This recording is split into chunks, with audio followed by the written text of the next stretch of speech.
population, but holds 62% of the world's wealth. They are responsible for the lion's share of historical carbon emissions and are still investing over $100 billion a year into coal, gas and oil. They spend more on their militaries than the rest of the world put together. Now at 1 degree Celsius warming, the climate emergency is a daily reality across the globe, with devastating storms, fires, droughts and rising sea levels mainly affecting those who have done least to cause the problem.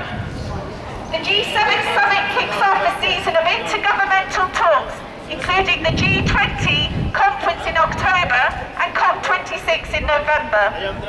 Combined, these events come at a pivotal moment in what we know is need to be a crucial decade for climate action. As we emerge from the pandemic, global inequalities are more starkly apparent than ever.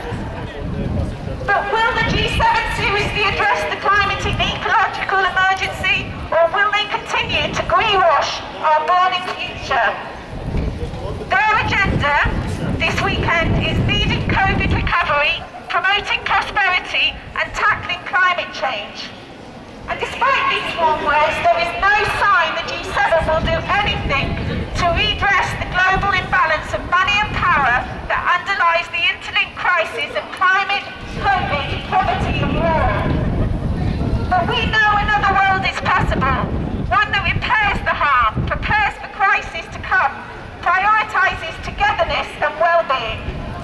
Instead of breaking our addiction to fossil fuels and acting with the urgency the climate crisis needs, not which countries hide behind the net zero pledges which depend on removing CO2 from the atmosphere on an unfeasible scale.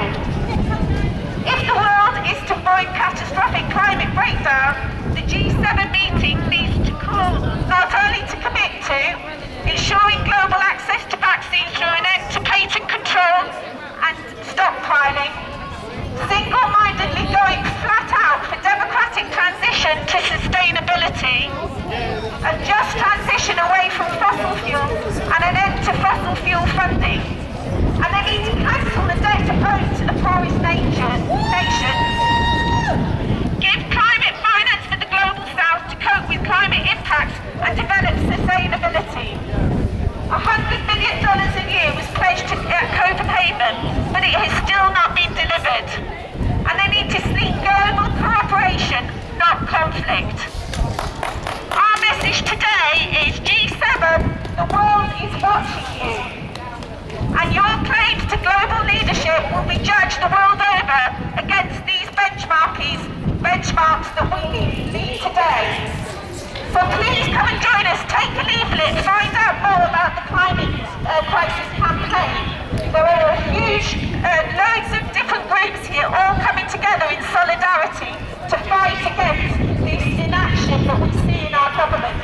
There are posters that you can put your message to G7 on, there are leaflets to take away with you, and you can sign up to become involved in the climate campaign and build for the COP26 action that will be taken in November.